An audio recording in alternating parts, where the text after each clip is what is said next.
Death and me. अध्याय 26 आत्मीयता स्तर। जो लोग नहीं जानते उन्हें बता दें कि हर व्यक्ति में एक ऐसा तत्व होता है जिसके साथ वह अनुकूल होता है। हालांकि आप अन्य सभी तत्वों का उपयोग कर सकते हैं, लेकिन आपकी भविष्य की उपलब्धियां उस विशिष्ट तत्व पर अधिक निर्भर करेंगी। फिर अलेंडा ने नामों की सूची वाला एक स्क्रॉल निकाला। कालो इनियरू, आगे आओ। फिर एक 5 साल का लड़का घबराए हुए चेहरे के साथ मंच की ओर बढ़ा। मंच पर पहुंचते ही उसने केंद्र में एक पारदर्शी गोला देखा। अगर वह काला न होता तो इस गोले और योग्यता के गोले में अंतर करना मुश्किल होता। लेकिन बात यहीं खत्म नहीं हुई। इस गोले के चारों ओर 9 छोटे छोटे गोले भी थे जो इससे जुड़े हुए प्रतीत होते थे। जब कालो गोले के सामने आ गया तब अलेंडा ने समझाया, बड़े गोले पर अपने हाथ रखें और स्वर्ग और पृथ्वी की आध्यात्मिक ऊर्जा पर ध्यान केंद्रित करें। अब जब आप 5 वर्ष के हो चुके हैं तो आपको इसे महसूस करने में सक्षम होना चाहिए। उस आध्यात्मिक ऊर्जा को गोले में एकत्रित करने का प्रयास करें। ऐसा करने पर यह 5 तत्वों के अनुरूप रंग प्रदर्शित करेगा। कुल 5 रंग हैं। आग के लिए लाल रंग, पानी के लिए नीला रंग, हवा के लिए हरित, पृथ्वी के लिए पीला रंग और बैंगनी रंग बिजली के लिए है। प्रमुख रंग फिर एफिनिटी मेन ऑब में दिखाई देगा। इसके चारों ओर मौजूद 9 छोटे गोले यह दर्शाते हैं कि उस विशिष्ट तत्व के साथ आपकी कितनी आत्मीयता है। आप जितने अधिक छोटे गोलों को रोशन करेंगे, मेन ऑब में मौजूद तत्व के साथ आपकी आत्मीयता उतनी ही अधिक होगी। आप अभी शुरू कर सकते हैं। कालो अब भी घबराया हुआ था, लेकिन फिर भी उसने बड़े के आदेशों का पालन किया। जैसा कि अलेंडा ने बताया था, एक बच्चा 5 साल की उम्र में ही आध्यात्मिक ऊर्जा की उपस्थिति को महसूस कर सकता है। इसलिए कालो को इसे इकट्ठा करने में ज्यादा कठिनाई नहीं हुई, क्योंकि उसने पहले भी इस ऊर्जा का उपयोग करने का प्रयास किया था। धीरे धीरे स्वर्ग और पृथ्वी की आध्यात्मिक ऊर्जा कालो के चारों ओर एकत्रित होने लगी। फिर यह ऊर्जा गोले पर स्थित उसके हाथों के चारों ओर केंद्रित होकर उसमें प्रवेश कर गई। पहले तो कुछ नहीं हुआ, इसलिए कालो ने और अधिक आध्यात्मिक ऊर्जा एकत्रित की। अंततः गोला पीले रंग से चमकने लगा। अलेंडा ने सिर हिलाया। अच्छा, गोले के अंदर आध्यात्मिक ऊर्जा डालते रहो। देखते हैं कि तुम कितने आत्मीयता वाले गोले प्रज्वलित कर सकते हो। कालो ने अलेंडा के आदेशों का पालन किया और आध्यात्मिक ऊर्जा के प्रवाह को बनाए रखा। कुछ ही देर में एक छोटी सी बत्ती जल उठी। फिर दूसरी जली और अंत में तीसरी भी जल उठी। हालांकि तीसरी बत्ती की चमक पिछली दोनों से काफी कम थी। इससे पता चलता है कि कालो इससे बेहतर कुछ नहीं कर सकता था। अलेंडा ने कालो के कंधे पर हाथ रखा और कहा, बस इतना ही काफी है। जिस तत्व से आपकी सबसे अधिक आत्मीयता है वह पृथ्वी है। साथ ही छोटे आत्मीयता वाले गोलों के अनुसार आप पृथ्वी तत्व के तीसरे स्तर के उपयोग करता है। दरअसल तीसरे छोटे गोले की रोशनी इतनी कम होने के कारण कालो को पृथ्वी तत्व का द्वितीय स्तर का उपयोगकर्ता माना जाना चाहिए था। लेकिन कबीले के बड़े बुजुर्ग हमेशा अगले छोटे गोले की रोशनी थोड़ी सी भी बढ़ने पर उसका स्तर बढ़ा देते थे। ऐसा इसलिए किया जाता था ताकि बच्चों को अपनी क्षमताओं पर अधिक भरोसा हो सके। भले ही यह झूठ था, लेकिन यह एक अच्छा झूठ था। बच्चे भावनाओं से आसानी से प्रभावित हो जाते हैं और इसका असर उनके पालन पोषण पर भी पड़ता है। ऐसा करने से बच्चे पढ़ाई में लापरवाही नहीं करते और उन्हें यह भ्रम होता है कि वे उतने बुरे नहीं हैं। बेशक बड़े होने पर उन्हें इस बात का पता चल ही जाएगा, लेकिन अभी ऐसा होना जरूरी नहीं है। बाद में आपको अपने तत्व के लिए उपयुक्त साधना तकनीक मिलेगी। हालांकि आप ऊर्जा संग्रहण क्षेत्र में प्रवेश करने के बाद ही इसका अभ्यास कर पाएंगे। फिर भी पहले से ही इन तकनीकों से परिचित होना अच्छा है। वहां जाइए और एक तरफ प्रतीक्षा कीजिए। अलेंडा ने अपना ध्यान फिर से मैदान पर मौजूद बच्चों पर केंद्रित कर दिया। अगला नंबर फैबियो वालस का है। एक और 5 साल का लड़का उठा और मंच की ओर बढ़ा। पता चला कि इस लड़के में अग्नि तत्व की स्तर 3 की क्षमता थी। बस फर्क इतना था कि उसके तीसरे छोटे क्षमता वाले गोले की रोशनी कालो से कहीं ज्यादा तेज थी। उसके तीसरे गोले की चमक को देखते हुए उसे वास्तव में अग्नि तत्व का स्तर 3 का उपयोगकर्ता माना जाना चाहिए। ऐसे में झूठ बोलने की कोई जरूरत नहीं थी। अच्छा, तुम्हारे पास लेवल 3 फायर एलिमेंट एफिनिटी है। कालो के साथ वहां जाओ और बाकी लोगों का इंतजार करो। अगली बारी तियांका गुलिन की है। कालो और फैबियो दोनों ही ब्राउन एप्टीट्यूड वाले लड़के थे। तियांका एक लड़की है और येलो एप्टीट्यूड वाली पहली बच्ची है जो आगे आई है। वह जल्दी से पारदर्शी गोले के पास पहुंची और उसने भी वही प्रक्रिया अपनाई जो पिछले दोनों लड़कों ने अपनाई थी। मुख्य गोला हरे रंग से जगमगा उठा, जिससे पता चलता है कि उसका वायु तत्व से गहरा संबंध है। इसके बाद आसपास के पहले 3 छोटे गोले भी लगभग तुरंत ही जगमगा उठे। अंत में चौथे गोले का प्रकाश प्रकट हुआ और उसकी चमक अन्य 3 गोलों की आधी थी। बहुत बढ़िया। तुम्हारे पास लेवल 4 विंड एलिमेंट एफिनिटी है। तुम भी एक तरफ जाओ और बाकी बच्चों के साथ इंतजार करो। एक एक करके बच्चे अपनी तत्वीय क्षमता का परीक्षण करने के लिए आगे आए। अब तक सबसे अधिक योग्यता अग्नि तत्व की क्षमता स्तर 4 वाले बच्चे में देखी गई। तियांका से अलग उसके अग्नि तत्व का चौथा छोटा गोला पिछले 3 गोलों जितना ही चमकीला था। इसलिए वह वास्तव में स्तर 4 का अग्नि तत्व उपयोग करता था। अगला रिवियो जुएटेन। सभी बच्चे और उनके माता पिता तुरंत उस लड़के की ओर देखने लगे। वह इस बार ग्रीन एप्टीट्यूड लेवल वाले 4 बच्चों में से एक था। जाहिर है वह केवल 5 साल का बच्चा था, इसलिए वह उतना ही घबराया हुआ था जितना कि इससे पहले के चरण में जाने वाले अन्य बच्चे। उसने पारदर्शी गोले पर हाथ रखा और गहरी सांस ली। स्वर्ग और पृथ्वी से आध्यात्मिक ऊर्जा तुरंत उसके हाथों के चारों ओर एकत्रित हो गई। यह स्पष्ट था कि ऐसा करना उसके लिए बहुत आसान था। कुछ ही देर बाद मुख्य गोले में बैंगनी प्रकाश प्रकट हुआ। यह देखकर अलंडा के चेहरे पर हल्की सी मुस्कान आ गई। बिजली तत्व का उपयोग करने वाले बहुत कम होते हैं। 100 बच्चों में से एक को देखना भी बहुत बड़ी बात होगी। बिजली तत्व का उपयोग करने वाले अपनी उच्च आक्रमण शक्ति के लिए भी जाने जाते हैं, इसलिए उसके पास हरे रंग की क्षमता होना तो और भी अच्छी बात है। कुछ ही समय बाद 5 छोटे गोले पूरी तरह से जगमगा उठे, लेकिन बस यहीं तक सीमित था। छठा गोला नहीं जगमगाया। हालांकि अलंडा दुखी नहीं थी। बहुत बढ़िया, आपके पास लेवल 5 लाइटनिंग एफिनिटी है। मैं आपकी भविष्य की उपलब्धियों के लिए उत्सुक हूं। रिवियो को तारीफ सुनकर बेहद खुशी हुई और वह तुरंत दूसरे बच्चों के साथ एक तरफ चली गई। परीक्षण जारी रहे और जल्द ही 37 बच्चों की रुचियों का परीक्षण किया गया। अगला इन्ना मलाका। अंततः नीले रंग की प्रतिभा वाली छिपी हुई लड़की के सामने आने का समय आ गया था। अध्याय 27। इस खेल को 2 लोग खेल सकते हैं। इन्ना ने बड़ों के आदेश का तुरंत पालन किया। रिवियो की तरह ही जब वह आगे आने लगी तो सबने उसकी ओर ध्यान दिया। इससे छोटी बच्ची और भी घबरा गई।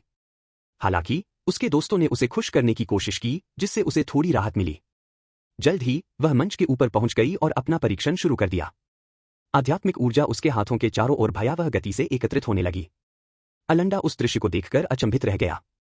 आखिरकार यह उसके जीवन में पहली बार था जब उसने किसी नीले रंग की क्षमता वाली व्यक्ति को आत्मीयता परीक्षण से गुजरते देखा था। स्वर्ग और पृथ्वी की आध्यात्मिक ऊर्जा पर उसका नियंत्रण अन्य लोगों की तुलना में बिल्कुल अलग स्तर का था। बेशक इस जगह पर उसकी असली प्रतिभा के बारे में सिर्फ अलंडा ही जानती थी, इसलिए दूसरों ने सोचा कि शायद यह सामान्य बात है। उसका गोला तुरंत चमक उठा और उसके चारों ओर गहरा नीला रंग फैल गया। गोले से निकलने वाला जल तत्व इतना घना था कि गोले के आसपास की हवा जमने लगी। बेशक वही उस तत्व को नियंत्रित कर रही थी, इसलिए इन्ना को कुछ भी महसूस नहीं हुआ। ठीक उसके बाद मुख्य गोले के चारों ओर मौजूद छोटे छोटे आत्मीयता गोले भी चमकने लगे। 1, 2, 3, 4, 5। एक ही पल में सब चमक उठे। फिर छठा गोला भी पूरी तरह से चमक उठा। अलंदा मन ही मन उसकी प्रतिभा की प्रशंसा किए बिना नहीं रह सकी। वह पहले से ही उससे और जूरी से ऊपर है। अलंदा और जूरी दोनों ही हरित योग्यता स्तर की वरिष्ठ हैं और उनकी तत्व आत्मीयता ने भी 6 छोटे गोलों को चमकाया। हालांकि उनके छठे ओर्ब में उस समय बहुत कम रोशनी हुई। इन्ना के मामले में उसका छठा ओर्ब पूरी तरह से जगमगा रहा था। लेकिन बात यहीं खत्म नहीं हुई। 7वां ओर्ब भी बहुत कम रोशनी के साथ जगमगा उठा। यह पहली बार था जब अलंदा ने 7वें ओर्ब को जलते हुए देखा था। इन्ना की सहनशक्ति चरम पर पहुंच गई थी, इसलिए उसने उसे वहीं रोक दिया। जब इन्ना ने एफिनिटी मैन ऑर्ब से अपने हाथ हटाने की कोशिश की तो उसने देखा कि उसके हाथ वहीं अटक गए हैं। दरअसल उसके हाथों के चारों ओर बर्फ की एक पतली परत जम गई थी, जिसके कारण वह अपने हाथ हटा नहीं पा रही थी। अच्छा, बहुत अच्छा, उत्कृष्ट। फिर अलंदा ने इन्ना के हाथों पर अपने हाथ रखे और आध्यात्मिक ऊर्जा पर अपने नियंत्रण का उपयोग करके उसे वहीं रोके रखने वाली बर्फ को पिघला दिया। उसके बाद उसने इन्ना के सिर पर थपथपाया। तुम्हारी जल संबंधी क्षमता का स्तर 7 है।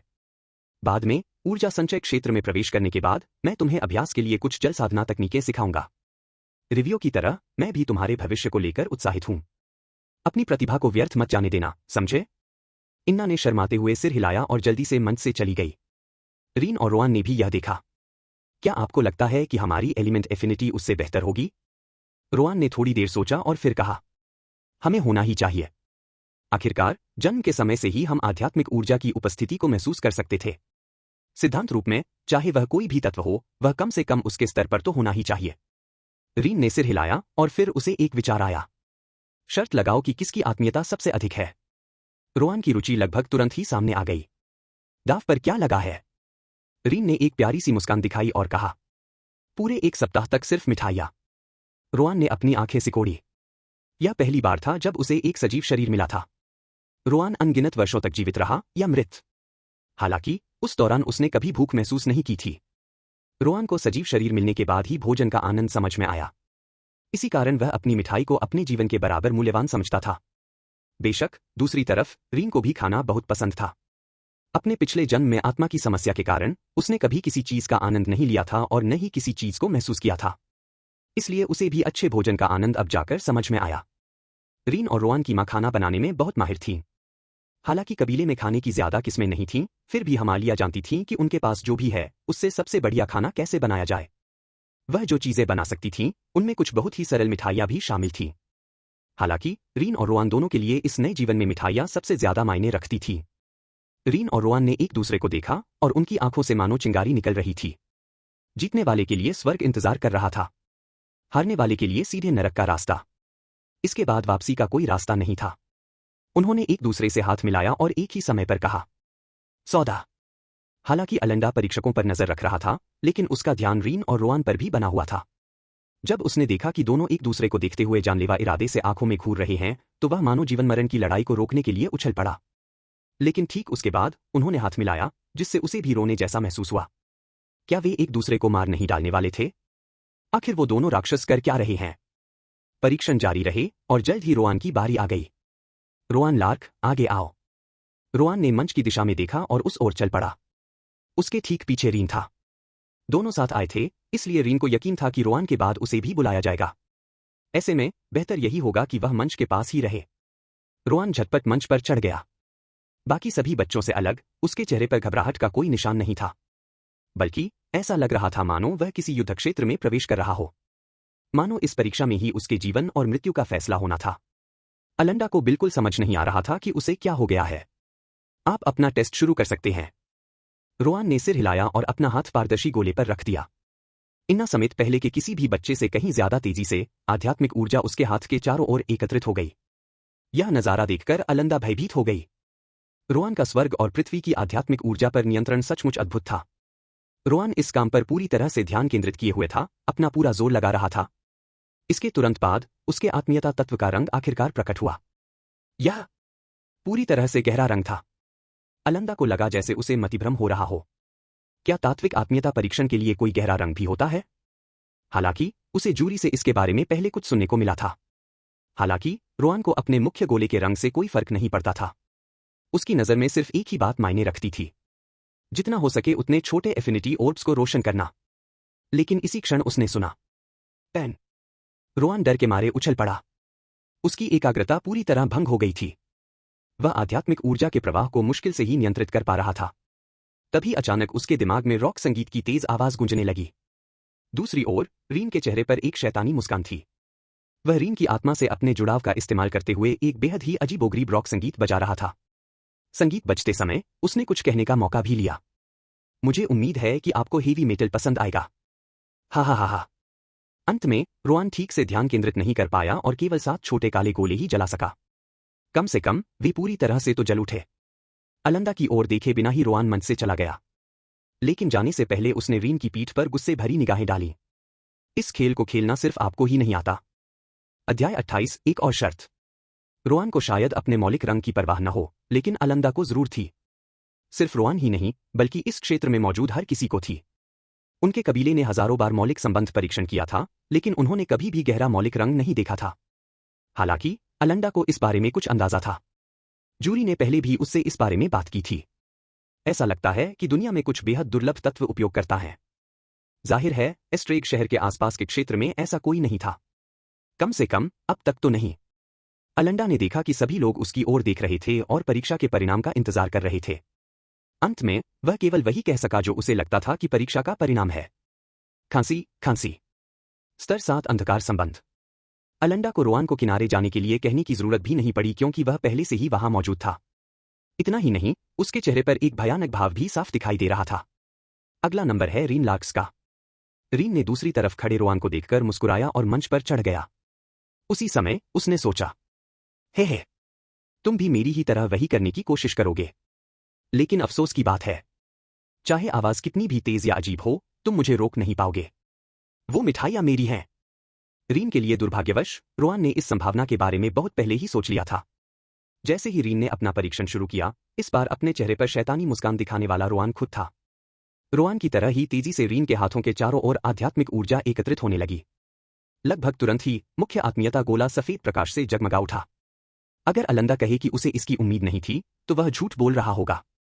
फिर भी एक ही समय में 2 दुर्लभ तत्वों को देखना वाकई चौंकाने वाला था। ट्यूरिन और हमालिया ने ऐसा क्या किया कि उन्होंने इस तरह की जोड़ी को जन्म दिया? रीन भी अपने ओर पर ध्यान केंद्रित किए हुए था। साथ ही वह रोआन द्वारा उसी चाल का प्रयोग करने का इंतजार कर रहा था। लेकिन अचानक उसने एक धीमी हंसी सुनी। मुझे इसमें कोई संदेह नहीं है कि आप किसी भी तरह की आवाज के लिए तैयार हैं, लेकिन मुझे आश्चर्य है कि क्या आप इसके लिए तैयार हैं। रीन और रोआन अपने विचारों को दूसरों तक पहुंचने से रोक सकते हैं। हालांकि अगर उनमें से कोई एक अपने विचारों को दूसरों तक पहुंचाना चाहता है तो दूसरा उसे रोक नहीं सकता। इसलिए रोआन ने किसी तेज आवाज का इस्तेमाल नहीं किया, बल्कि एक फिल्म चलाई। जहां तक फिल्म की बात है, उनके माता पिता के अंतरंग पलों से बेहतर कौन सी फिल्म थी। जब वे शिशु थे तब उनके माता पिता ने कुछ भी छिपाने की जहमत नहीं उठाई, क्योंकि वे नवजात शिशु थे। रीन और रोआन को भविष्य में कुछ भी याद नहीं रहना चाहिए। लेकिन अफसोस की बात है, रोआन को अभी भी सब कुछ स्पष्ट रूप से याद है। खासकर यह तथ्य कि रीन ऐसे दृश्यों को सहन नहीं कर सकता था। तुरंत ही रीन और रोआन के माता पिता के रात के आनंदमय दृश्यों की गूंज रीन के दिमाग में घूमने लगी। रोआन ने यह सुनिश्चित किया कि वह इसे उच्च गुणवत्ता में देखे, खासकर उन 2 स्थानों पर जूम करके देखे जहां सबसे अधिक एक्शन हो रहा था। रीन को लगभग खून की उल्टी हो गई। अरे, क्या तुम्हें हमारे माता पिता के लिए जरा भी सम्मान नहीं है? लेकिन रोआन ने सिर्फ नाक सिकोड़ी। प्यार, युद्ध और मिठाइयों पर सट्टेबाजी में सब जायज है। रीन को रोने का मन कर रहा था, लेकिन आंसू नहीं निकल रहे थे। जूम किए गए दृश्यों, आहों और तेज थपथपाहट की आवाजों के बीच वह बिल्कुल भी ध्यान केंद्रित नहीं कर पा रहा था। उसे 7वें एफिनिटी ऑर्ब को जलाने के लिए अपनी पूरी ताकत लगानी पड़ी। अंत में रीन और रोआन की शर्त बराबरी पर खत्म हुई। बेशक जैसे ही रीन मंच से नीचे उतरा, दोनों लड़कों के बीच फिर से लड़ाई शुरू हो गई, जो कि बराबरी पर समाप्त हुई। अलंडा को समझ नहीं आ रहा था कि उन दोनों का क्या करे। फिर भी उसे रीन के टेस्ट के नतीजे देने ही थे।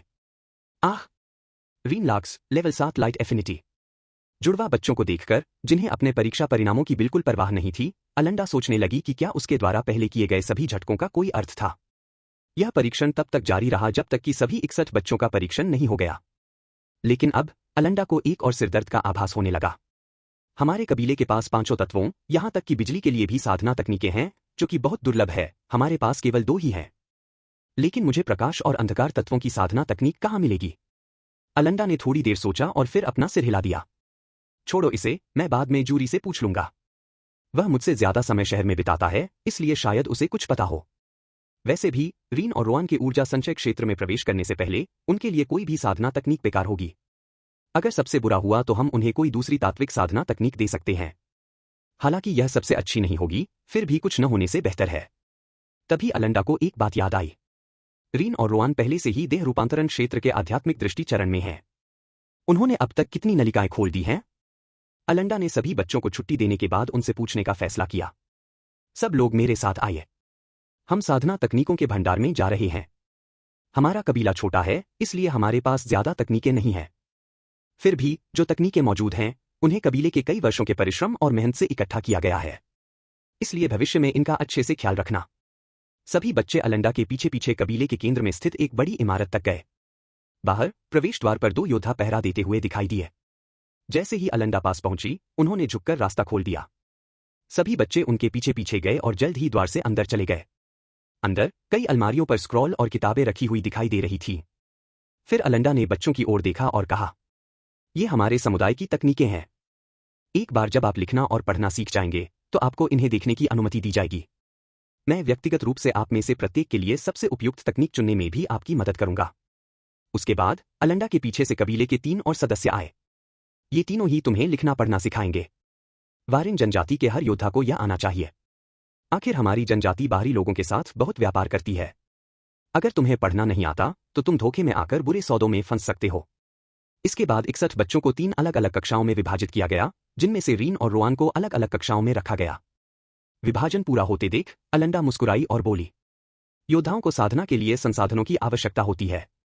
हालांकि हमारा कबीला समृद्ध नहीं है, इसलिए संसाधन सीमित हैं। केवल उन्हीं को सर्वोत्तम सहायता मिलेगी जो सर्वोत्तम प्रयास करेंगे। जो योद्धा प्रशिक्षु मेरी पसंद के अनुसार अच्छी तरह से लिखना पढ़ना सीख लेंगे, उन्हें 10 स्पिरिट स्टोन से पुरस्कृत किया जाएगा। लेकिन यह केवल पहले 10 प्रशिक्षुओं के लिए ही मान्य है जो मेरे पास आएंगे। बाकी सभी को केवल 5 स्पिरिट स्टोन मिलेंगे, और वह भी उनकी साधना पूरी होने के बाद। यदि आप शक्तिशाली योद्धा बनना चाहते हैं तो इस अवसर को न गंवाएं। सभी बच्चों की आंखें चमक उठीं। उन्होंने अपने माता पिता से सुना था कि योद्धाओं को साधना में तेजी लाने के लिए स्पिरिट स्टोन की आवश्यकता होती है। इसलिए वे सब उस समय पूरे जोश में थे। लेकिन 2 अपवाद थे। इसमें कोई आश्चर्य की बात नहीं है कि वे रीन और रोआन थे। यह इनाम पाना काफी आसान होगा। रोआन ने रीन की बात से सहमति जताई। बात यहां तक पहुंच गई है कि मुझे खुद भी इसमें भाग लेने में बुरा लगता है। आखिर वे सब बच्चे ही तो हैं। अचानक रीन ने रोआन की ओर देखा। क्या आप अब भी शर्त लगाने के लिए तैयार हैं? रोआन ने तुरंत सिर हिलाया। शुरू करो। जो भी सबसे पहले अलेंडा द्वारा पहचाना जाएगा उसे 1 हफ्ते तक मिठाइयां मिलेंगी। हाथ मिलाने के साथ ही उन बेवकूफों की शर्त फिर से लग गई। एक बार फिर। अध्याय 29। आप क्या देख रहे हैं? जब पहली क्लास खत्म हुई तो अलेंडा ने रीन और रोआन को बुलाकर पूछा कि उन्होंने अब तक कितनी नसें खोली है। रीन और रोआन ने एक ही समय में कहा 97। अलेंडा अचंभित रह गई। अरे वाह, तुम तो लगभग ऊर्जा संग्रहण क्षेत्र में पहुंच ही गए हो। यह तो अलेंडा की उम्मीदों से बिल्कुल परे था। मुझे लगा था कि उनके पास ज्यादा से ज्यादा 20 होंगे, लेकिन जिस गति से उन्होंने मेरिडियन खोले वह तो हद से ज्यादा थी। अलेंडा को यह नहीं पता था कि हैरानी की बात यह थी कि रीन और रोआन की मेरिडियन पोजीशन बिल्कुल एक जैसी थी। खैर, लगभग एक जैसी।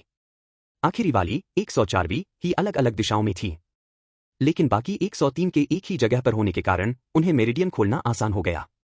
ऐसा इसलिए क्योंकि जब तक वे अपनी यादें साझा करना चाहते हैं तब तक वे अपना सीखा हुआ ज्ञान भी साझा कर सकते हैं। इसलिए उन्होंने अलग अलग मेरिडियन खोलने का फैसला किया। एक बार जब उन्हें किसी खास मेरिडियन को खोलना आ गया तो दूसरे को बस उसे कॉपी करना था। और सच में उनकी गति कई गुना बढ़ गई। अंत में अलेंडा केवल आह भरकर ही कह सकी, खैर, आप लोग अपने अपने घर लौट जाइए। मैं कोशिश करूंगा कि आपके तत्वों के लिए कोई उपयुक्त साधना तकनीक मिल सके। फिलहाल आप लोग लिखना पढ़ना सीखने पर ध्यान दीजिए। इससे मुझे आगे की योजना बनाने के लिए पर्याप्त समय मिल जाएगा। रीन और रोआन ने कमरे से निकलने से पहले सिर हिलाया। इसके बाद अलेंडा उठी और सीधे जूरी के घर चली गई। अपनी रिपोर्ट देने के बाद उन दोनों में एक दुर्लभ मौलिक संबंध भी है। इतना ही नहीं बल्कि वे तत्व भी स्तर 7 पर हैं। हालांकि मैंने अंधकार और प्रकाश तत्वों के लिए बनाई गई किसी साधना पुस्तिका के बारे में कभी नहीं सुना। शायद ऐसी सामग्री केवल संप्रदायों के पास ही होती होगी। अलेंडा ने सिर हिलाया। मैंने भी यही सोचा था। आप शहर जाकर इसे क्यों नहीं ढूंढते? शायद आपको उनके लिए कुछ अच्छा मिल जाए। जूरी ने सिर हिलाया। मैंने भी यही सोचा था। हालांकि मुझे कुछ मिलने की संभावना कम ही लगती है, फिर भी कोशिश तो करनी ही होगी। फिर भी यह सोचकर हैरानी होती है कि रीन और रोआन ने पहले ही 97 मेरिडियन खोल दिए हैं। वे ऊर्जा संग्रहण क्षेत्र में प्रवेश करने से केवल 6 ही दूर हैं। उनकी गति को देखते हुए वे अगले महीने तक शायद सभी मेरिडियन खोल लेंगे। अलेंडा ने उसकी बात से सहमति जताई। कोई बात नहीं, उन्हें अभी लिखना पढ़ना सीखना है जिसमें कम से कम कुछ महीने लगेंगे। उससे पहले साधना तकनीक बेकार होगी क्योंकि याद रखने के लिए बहुत कुछ है। जूरी ने सिर हिलाया और फिर फैसला किया। मैं कल जा रहा हूं। मेरे जाने के दौरान कबीले का ख्याल रखना। खोज के दायरे को देखते हुए मुझे वापस आने में 1 सप्ताह से अधिक समय लग सकता है। अलेंडा को कोई आपत्ति नहीं थी। चिंता मत करो, मैं सब कुछ संभाल लूंगा। जूरी और अलेंडा ने कुछ देर और बातचीत की, जिसके बाद अलेंडा ने अपने घर लौटने का फैसला किया। इसके बाद जूरी अगली सुबह बिना किसी को बताए चली गई। समय पलक झपकते ही बीत गया। इस सप्ताह के दौरान रीन और रोआन ने विभिन्न कक्षाओं में भी भाग लिया। लड़ाई झगड़े की कक्षाएं चल रही थीं, जिनमें दोनों बड़े बच्चों ने बड़ी कुशलता दिखाई। उन्हें बस एक दूसरे से ही मुकाबला करना था। जाहिर है उन्हें बस यही महसूस हो रहा था कि वे बच्चों को तंग कर रहे हैं। उन कक्षाओं के बाद उनके चेहरों पर खुशी का कोई निशान नहीं था। हालांकि अलेंडा ने कहा कि कक्षा में सबसे आगे रहने वाले 10 बच्चों को हर महीने 3 स्पिरिट स्टोन मिलेंगे, इसलिए उन्हें वहां जरूर जाना था। रीन और रोआन को पहली बार कबीले से बाहर जाकर शिकार करने का मौका मिला। इस कक्षा के बच्चों के स्तर को देखते हुए कबीले ने उनकी सुरक्षा के लिए 3 गुना अधिक योद्धा तैनात किए। यहां तक कि अलेंडा स्वयं भी शिकार प्रशिक्षण के दौरान बच्चों के साथ साथ गए। वारेन जनजाति के आसपास के जंगलों में मुख्य रूप से प्रथम चरण के दानव जीव रहते थे।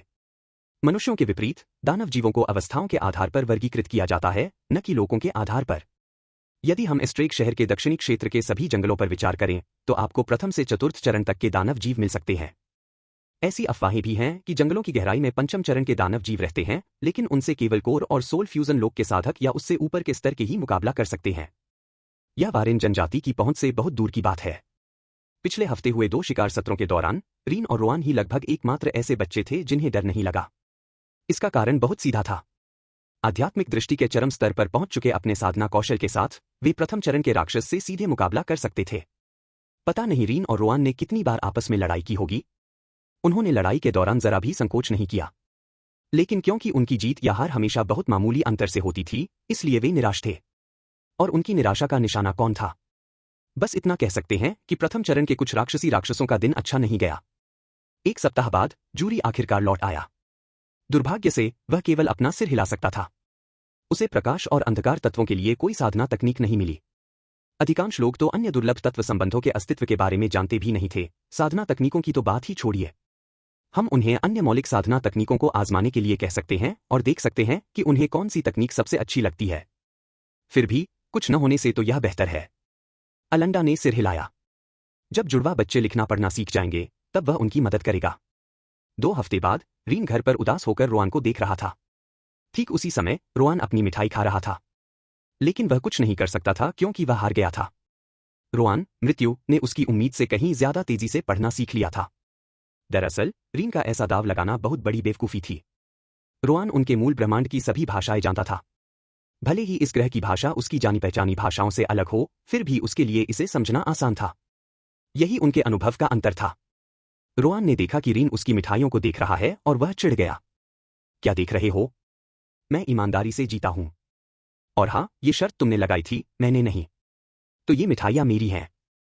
चाहे तुम मुझे मार ही क्यों न दो, मैं तुम्हें एक भी नहीं दूंगा। हम्फ। अपने माता पिता के साथ खाना खत्म करने के बाद रीन मुड़ा और अभ्यास करने के लिए अपने कमरे में वापस चला गया। लेकिन जाने से पहले उसने कुछ शब्द कहे। तुम थोड़ा इंतजार करो। ट्यूरन और हमालिया को समझ नहीं आ रहा था कि उन 2 बेवकूफों के साथ क्या करें। अध्याय 30 पुरस्कार। जहां एक और रीन पूरे 1 हफ्ते की मिठाइयां न मिलने से परेशान थी, वहीं अलेंडा जूरी के कमरे में इधर उधर घूम रही थी। 3 हफ्ते। सिर्फ 3 हफ्ते में रोआन ने लिखना पढ़ना सीख लिया। इतना ही नहीं, बल्कि शायद वो मुझसे भी बेहतर सीख गया है। हालांकि रोआन अभी तक मेरे पास नहीं आया है, मुझे यकीन है कि वो अगले कुछ दिनों में अपना लेखन पठन परीक्षण देने जरूर आएगा। क्या ये दोनों लड़के सच में सिर्फ बच्चे हैं? मुझे तो लगने लगा है कि उन पर किसी शैतान का साया है। जूरी ने अपना सिर हिलाया। अभी के लिए इसे नजरअंदाज कर दो। देर सवेर वे हमसे बात करने आएंगे। मुझे नहीं लगता कि उनकी कोई बुरी मंशा है। इसके अलावा ऐसा लगता है कि वे अपने माता पिता, खासकर रीन की बहुत परवाह करते हैं। अभी समस्या यह है कि उनके लिए साधना की कोई तकनीक खोजी जाए। अलेंडा ने सिर हिलाया। बहुत अच्छा। जैसे ही वे ऊर्जा संग्रहण क्षेत्र में प्रवेश करेंगे, मैं उनकी मदद करूंगा।